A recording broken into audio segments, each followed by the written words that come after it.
नमस्कार मंडळी. बऱ्याचदा आपण स्ट्रीट फूड तर खातोच, पण मग बाहेरचे जे स्ट्रीट फूड घरी करण्याचा आपण एखाद्या वेळी प्रयत्न करतो आणि ते छान जमून आले, तर आपल्याला यापेक्षा दुसरा आनंद नसतो. तर आज आपण स्ट्रीट फूडमध्ये अगदी छोले भटुरे घरी तयार करणार आहोत आणि छान जाळीदार असे हे भटुरे तयार होणार आहेत आपले. व्हिडिओ शेवटपर्यंत बघा आणि रेसिपी आवडल्यास चॅनललासुद्धा नक्की सबस्क्राईब करा. चला तर आपण लगेचच रेसिपीला सुरुवात करूया. याआधी मी बघा एका भांड्यामध्ये चाळणी घेतलेली आहे आणि त्यामध्ये 2 कप एवढा मैदा घेतलेला आहे. मैदा आपल्याला हा चाळून घ्यायचा आहे. व्यवस्थित जर तुम्ही प्रमाण घेतलं तर तुमचेसुद्धा भटुरे खूप छान असे तयार होतात. तर आपण हा मैदा तर चाळून घेऊच या आणि यामध्ये पुढचं जे काय मी साहित्य वापरणार आहे ते सुद्धा बघा, म्हणजे तुमच्या लक्षात येईल. आता आपण 2 कप मैदा घेतला तर त्यासाठी 1/4 कप एवढा आपण रवा घेणार आहोत. रवा जाड असू द्या किंवा बारीक असू द्या, तुम्ही कुठलाही रवा यामध्ये टाकला तरीही चालेल. सर्वात आधी बघा, आता आपण रवा आणि मैदा छान मिक्स करून घेऊया. आणि 2 कप मैद्यासाठी इथे अर्धा कप एवढं मी दही वापरलेलं आहे. दही छान घट्ट असं आहे आणि दही आंबट असलं तुमचं तर फारच छान. तर हे दही मी यामध्ये टाकून घेणार आहे आणि कपाला जे काही थोडंफार दही लागलेलं आहे यामध्ये मी पाणी टाकून घेणार आहे. यामध्ये पोहे खाण्याचा 1 चमचा एवढं मी मीठ आणि 1 चमचा एवढी पिठी साखर घातलेली आहे. तर आता पिठी साखर माझ्याकडे होती म्हणून मी पिठी साखर वापरली. जाड जर साखर असेल तर तीही टाकली तर चालेल. आता पोहे खाण्याचाच 1 चमचा भरून मी इथे बेकिंग पावडर टाकलेली आहे. तर आता बेकिंग पावडर इथे मी 1 चमचा ठेवली आणि पाव चमचा एवढं मी खाण्याचा सोडा ठेवलेला आहे. सोडा यापेक्षा जास्त वापरू नका, कारण सोड्याची थोडी कडवट अशी टेस्ट येते मग. आता टाकलेलं सर्व साहित्य आपण छान असं मिक्स करून घेऊया. आता तुम्ही म्हणाल बेकिंग पावडरचं प्रमाण इथे तुम्ही जास्त ठेवलं, पण त्यावर छान लादीपावसारखी अशी जाडी तयार होते आतमध्ये. तर आता हे बघा, छान असं पूर्ण हाताने सर्वात आधी टाकलेलं साहित्य आपल्याला मिक्स करून घ्यायचं आहे.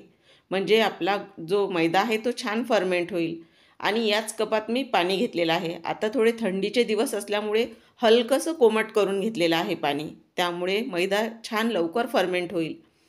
तर आता यामध्ये आपण थोडं थोडं करत हे पाणी टाकून घ्यायचं आहे. एकदमच पाणी यामध्ये टाकायचं नाही, कारण आपल्याला हा जो मैदा आहे तो मुरण्यासाठी सुद्धा ठेवायचा आहे. त्यामुळे हा पातळ नको व्हायला. तर बघा, यामध्ये थोडं पाणी टाकून घेतलं आणि परत एकदा मी यामधलं पाणी थोडंसं टाकून घेणार आहे. एखाद्या वेळी रव्याला पाणी थोडं कमी जास्त लागू शकतं. तर आता हा गोळा छान आपल्याला तयार करायचा आहे. कणिकप्रमाणे आपण ज्याप्रमाणे कणिक मळून घेतो तसा अगदी.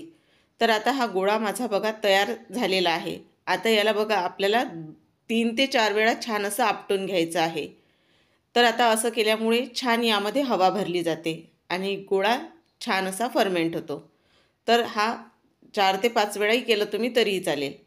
आता हातावर अगदी पोहे खाण्याचा अर्धा चमचा एवढंच तेल घेतलेलं आहे आणि परत हा गोळा छान असा 1-2 वेळा असा आपल्याला मळून घ्यायचा आहे. आणि यावर आता झाकण ठेवून घेते मी. तर गोळा तुम्ही आता बघून घ्या, म्हणजे मी तुम्हाला दाखवेनच झाकण काढल्यानंतर. तर यावर आता आपल्याला झाकण ठेवून घ्यायचं आहे आणि हा गोळा 2 तास मी बाजूला ठेवून देणार आहे मुरण्यासाठी.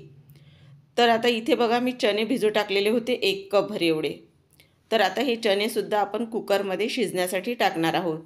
चणे रात्रीच भिजत टाकलेले होते. आता इथे अनारदाणा वापरतात, पण इथे मी चिंच वापरणार आहे. तर इथे चिंचसुद्धा आपल्याला भिजत घालण्याची काहीच गरज नाही. तर मी इथे चिंच घेतलेली आहे. त्याचबरोबर इथे कलमीचे 1-1 इंचाचे असे 2 तुकडे घेतलेले आहेत मी.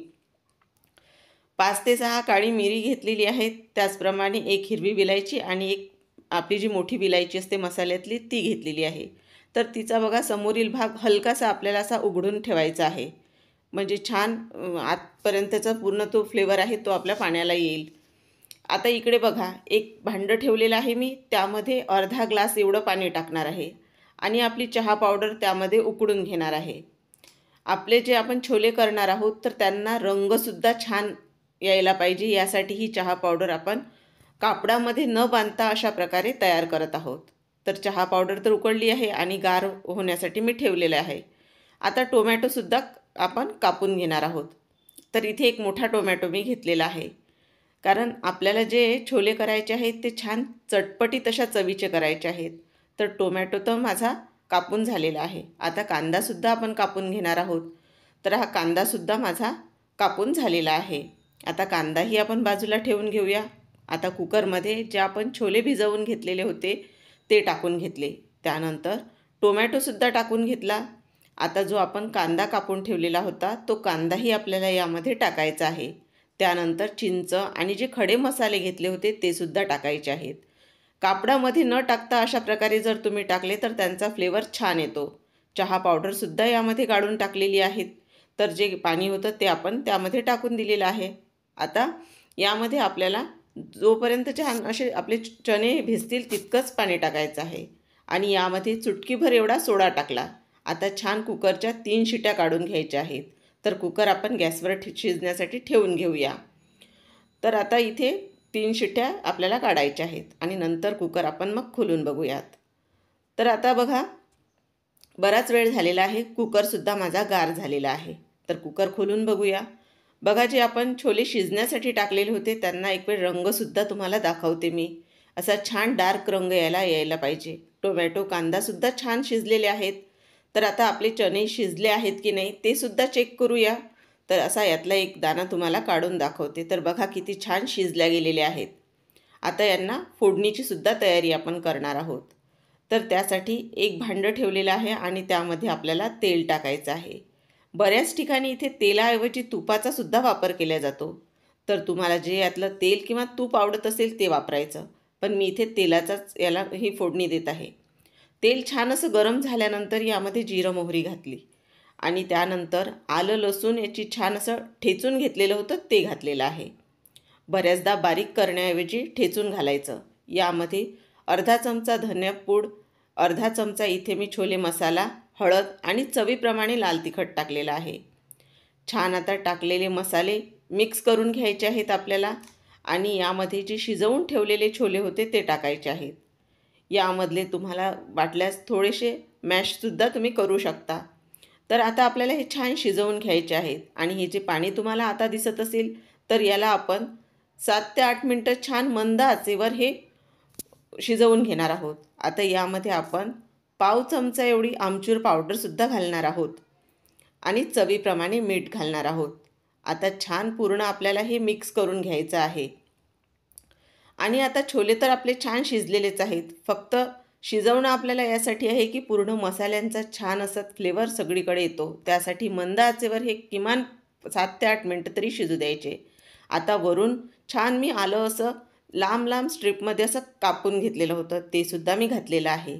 आणि हिरव्या मिरच्या मधातून असा त्यांना चिरा देऊन त्यासुद्धा यामध्ये टाकलेले आहेत. आता वरून बारीक कापून घेतलेली कोथिंबीरसुद्धा घालायची आहे. आणि तुम्ही हे छोले जर लोखंडी कढईमध्ये जर केले तर यांना यापेक्षाही छान रंग येतो.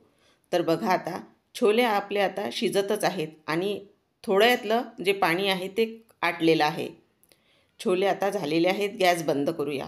आता आपण आपला मैदासुद्धा बघूया. तर बघा किती छान फुलल्या गेलेला आहे. मी तुम्हाला आधी म्हटलंच होतं की तुम्ही लक्ष ठेवा आणि नंतर मी जेव्हा तुम्हाला दाखवेल तेव्हा बघा. तर हा बघा किती छान फुलल्या गेलेला आहे. तर आता हाताला थोडं तेल लावून घेतलेलं आहे आणि हा गोळा आपल्याला छान असा अर्धा ते 1 मिनटं पूर्ण असा मळून घ्यायचा आहे. आता याचे आपल्याला गोळे तयार करायचे आहेत. तर हातावर याचा आपल्याला गोळा तयार करायचा आहे. आणि बघू शकता यात अशी लवचिकता म्हणजे जे स्टिकी आहे ते बघा किती छान झालेला आहे आपला मैदा. आता याचा गोळा मी काढून घेते आणि छोले तुम्हाला गोल किंवा लांब ज्या आकारामध्ये करायचे आहेत तसे तुम्ही करू शकता. आता गोळा मी करत असताना तुमच्या लक्षातच येत असेल गोळा किती छान मुरल्या गेलेला आहे. सर्व गोळे तयार करून घेतलेले आहेत. तेलसुद्धा गरम होण्यासाठी ठेवलेलं आहे. आता पोळपाटाला हलकंसं तेल लावलेलं आहे आणि यावर मी छोले म्हणजे आपले जे भटुरे आहेत ते लाटून घेणार आहे. तर आता मैदा असल्यामुळे एकदम तर काही असा सरळ हा कणकीसारखा लांबल्या जाणार नाही. तर तो हलकासा आपल्याला थोडा दाब देऊन लाटून घ्यायचा आहे. जितका तुम्ही लाटाल तो परत तितका मागे येतो. तर हा आपल्याला छान असा लाटून घ्यायचा आहे आणि नंतर मग तळून घ्यायचा आहे. अशाच प्रकारे मी सर्व हे भटुरे तयार करून घेणार आहे. तुम्हाला जेवढे तळायचे आहेत तेवढेच लाटून घ्यायचे आहेत. थंडीचे दिवस असल्यामुळे वरची बाजू ही सुकल्या जाते आणि त्यानंतर तुमचे हे भटुरे मग फुलल्या जाणार नाहीत. त्यासाठी जेवढे तुम्हाला तळायचे आहेत तेवढेच लाटून घ्यायचे आहेत. आणि तेलसुद्धा छान आपल्याला कडकडीत असं पूर्ण त्यातून धुवा निघेपर्यंत असं कडकडीत गरम असायला पाहिजे. त्यामुळे भटुरे छान असे फुलले जातात. कमी जर गरम असेल तेल आणि तुम्ही जर टाकले आणि भटुरे फुलले नाहीत तर परत तुम्हीच कमेंट करून म्हणाल की भटुरे आमचे फुलल्या गेले नाहीत. तर बघा तेलसुद्धा गरम झालेलं आहे. त्यामध्ये आता भटुरा मी टाकून घेत आहे. आणि टाकताबरोबर इथे बघू शकता तुम्ही की भटुरा आपला छान असा फुलल्या जात आहे. तर इथे आता मी तुम्हाला एक भटुरा तळून दाखवलेला आहे. जास्त जर दाखवले असते तर व्हिडिओ मोठा झाला असता. तर इथे बघा छान फुलल्या गेलेला आहे आपला हा भटुरा. आणि याला वर हलकेसे सोनेरी असे डागसुद्धा आपल्याला पडू द्यायचे आहेत. आता भटुरा खोलूनसुद्धा दाखवतो, कारण थंडीचे दिवस असल्यामुळे लगेचच अन्न थंड होतं. तर इथे खोलून दाखवल्यानंतर बघा आतमध्ये बन पावसारखी पूर्ण याला जाडी तयार झालेली आहे. हे पाहूनच तुमच्या लक्षात येत असेल की आपला हा गोळा किती छान तयार झालेला होता. तर मी जवळूनसुद्धा तुम्हाला दाखवते की बघा किती छान ही जाडी तयार झालेली आहे. आणि तेलकटही अजिबात आपला हा भटुरा झालेला नाही. तर मंडळी तुम्हीसुद्धा नक्की ही रेसिपी ट्राय करून बघा आणि कशी झाली ते कमेंट करायला विसरू नका. अजूनपर्यंत तुम्ही चॅनलला सबस्क्राईब केलं नसेल तर नक्की सबस्क्राईब करा. आणि जाता जाता एक लाईक करायला मात्र विसरू नका. व्हिडिओ तुमच्या मित्रमैत्रिणीमध्ये जास्तीत जास्त शेअर करा. पुन्हा अशाच उपयुक्त रेसिपीसोबत आपण परत भेटूया. तोपर्यंत धन्यवाद.